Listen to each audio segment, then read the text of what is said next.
साहब, लोगों का ये सवाल रहता है कि वो अपने कज़ाए उम्री को किस तरह अदा करें, इस बात पर थोड़ा रोशनी डाल देते तो मेहरबानी। अल्हम्दुलिल्लाहि वहदहु वस्सलातु वस्सलामु अला मन ला नबिय्य बअद। अऊज़ु बिल्लाहि मिनश शैतानिर रजीम। बिस्मिल्लाहिर रहमानिर रहीम। इन्नस सलात कानत अलल मुमिनीन किताबन मौक़ूता। सदक़ल्लाहुल अज़ीम। कुरान करीम में अल्लाह रब्बुल इज़्ज़त ने नमाज के मुताल्लिक़ बहुत सारे अहकामात, बहुत सारी बातें, फ़जीलतें बयान फरमाई हैं। ख़ुद आप कुरान पढ़ते हैं, उसमें अक़ीमुस्सलात व आतुज़ ज़कात मुतअद्दिद मकामात पर आए हैं। और उसी में एक मकाम पर फरमाया इन्नस्सलात कानत अलल मुमिनीन किताबन मौक़ूता, कि नमाज को उसके वक्त पर अदा करना चाहिए। तो बहरहाल हम सब की कोशिश ये होनी चाहिए कि नमाज का जब वक्त हो फ़ौरन नमाज अदा कर लेना चाहिए, नमाज में ताख़ीर नहीं करनी चाहिए। नमाज के औक़ात क्या क्या हैं, ज़ोहर का वक्त क्या है, असर का वक्त क्या है, मगरिब का वक्त क्या है, इसके टाइमिंग और वक्त के सिलसिले में सारी बातें हम सबको पता है। अब सवाल ये है, आप ये पूछना चाहते हैं कि क़ज़ाए उम्री यानी जिसकी बहुत सारी नमाज़ें छूट गई हैं। मिसाल के तौर पर एक आदमी वो है जो बालिग़ हुआ 13 या 14 साल की उम्र में, और बुलूगत के बाद वो दीन से दूरी ही इख्तियार किया हुआ रहा, और लेकिन कुछ ज़माना गुज़रने के बाद, मिसाल के तौर पर 25 साल की उम्र जब उसकी हो गई, तब उसको होश आया या दीन से वो करीब आया, अब वो नमाज का पाबंद हो गया अल्लाह के शुक्र से, अल्लाह के फ़ज़ल से। अब उसको ये एहसास होता है कि भाई हमारी जो पीछे बहुत सारी नमाज़ें छूट गई हैं।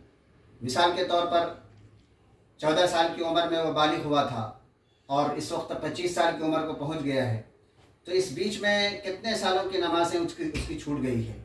अब उस बंदे को एहसास होता है कि हमारी बहुत सारी नमाज़ें छूट गई हैं, उसका क्या करें। शरीयत ने उसका भी तरीक़ा बताया है किताब के अंदर कि क़ज़ाए उम्री जो बहुत सारी नमाज़ें छूट गई हैं, उन नमाज़ों को क़ज़ा हम किस तरह से करेंगे। तो उसके बारे में तरीक़ा ये लिखा है किताबों में, फ़िक़ह की किताबों में, कि क़ज़ाए उम्री करने का, अदा करने का तरीक़ा ये है, यानी वो शख्स जिसकी बहुत सारी नमाज़ें छूट गई, मिसाल के तौर पर 10 साल की नमाज़ें उसकी छूटी हैं, 10 साल की ज़ोहर भी छूटी है, असर भी छूटी है, मगरिब भी छूटी है, बहुत सारी नमाज़ें छूटी हैं।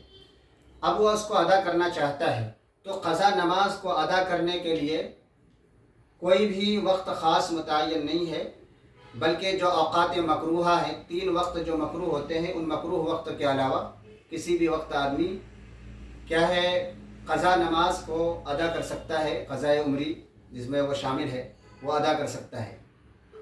इसमें एक बात यह आती है कि क़ज़ाए उम्री में क्या औरतों की वह नमाज़ें शामिल हैं कि औरतें जब नापाक हो जाती है, हर महीने कुछ दिनों तक वह नापाक रहती हैं, तो नापाकी के ज़माने में जो नमाज़ें छूटती हैं, तो क्या औरतों के ऊपर उन नमाज़ों की क़ज़ा भी ज़रूरी है। तो ये बात हम सबको अच्छी तरह समझना चाहिए कि औरतें जब नापाकी की हालत में रहती हैं, उस दौरान जो नमाज़ें छूट जाती है उसकी क़ज़ा नहीं है। यानी हालत हैज़ में जो नमाज़ें क़ज़ा हुई है, जो छूटी हैं, उसकी क़ज़ा नहीं है।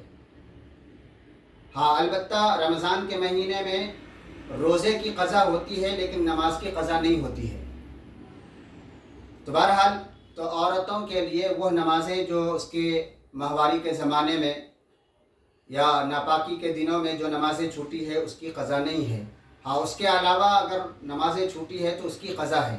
तो बहरहाल चाहे वो मर्दों की नमाज़ें हों या औरतों के ताल्लुक़ से बात हो, जिनकी भी बहुत सारी नमाज़ें छूटी है, उसको अदा करने का तरीक़ा ये है कि इंसान अपने दिल में एक हिसाब लगा ले कि 10 साल से हमने नमाज नहीं पढ़ी है, बुलूगत के बाद से हमने 10 साल की नमाज़ें हमारी छूटी हुई है, तो उसका दिल के अंदर एक हिसाब लगा ले अपने जहन के अंदर कि इतनी नमाज़ें हमारी कुल हो रही हैं, ज़ोहर इतनी हो रही है, असर इतनी हो रही है, मगरिब इतनी हो रही, उसका एक हिसाब बैठा ले जहन के अंदर।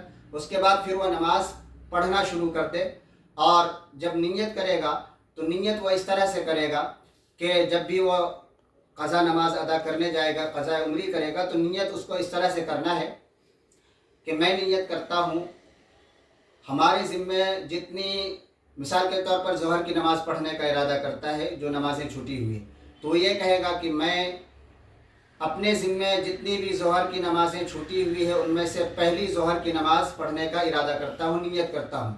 اسی طریقے سے جب وہ پہلی پڑھ چکا پھر اب دوسری مرتبہ جب ظہر کی نماز قضا والی پڑھے گا تو اس میں بھی وہ یہی نیت کرے گا کہ میں نیت کرتا ہوں جتنی بھی ظہر کی نمازیں ہمارے ذمے چھوٹی ہوئی ہے ان میں سے پہلی کی، یعنی جب جب پڑھے گا تب تب یہ پہلی والی بات اس میں ایڈ کرے گا، کیونکہ جو پڑھ چکا وہ ختم ہو چکا، اب جو باقی ہے وہ پہلے میں آ جائے گا۔ تو یہ مسئلہ ہے۔ تو اسی طریقے سے ظہر میں، عصر میں، مغرب میں، عشاء میں، فجر میں ہر وقت کی نماز کی ادائیگی کے لیے اسی طریقے سے بولنا ہے، اس کے ساتھ پہلی کا لفظ ایڈ کرنا ہے، جوڑنا ہے کہ میں نیت کرتا ہوں عصر کی نماز ہمارے ذمہ جتنی عصر کی نمازیں چھوٹی ہوئے ان میں سے پہلی عصر کی نماز کی ادا کرنے کی نیت کرتا ہوں، پڑھنے کی نیت کرتا ہوں، یہ اس طریقے سے نیت کرے گا۔ تو بہرحال اس سے شاید کہ آپ لوگوں کو مسئلہ سمجھ میں آ گیا ہوگا۔ اللہ تعالیٰ ہم سب کو صحیح سمجھ عطا فرمائے اور ہم سب کو اپنے وقت پر نماز پڑھنے کی توفیق مرحمت فرمائے۔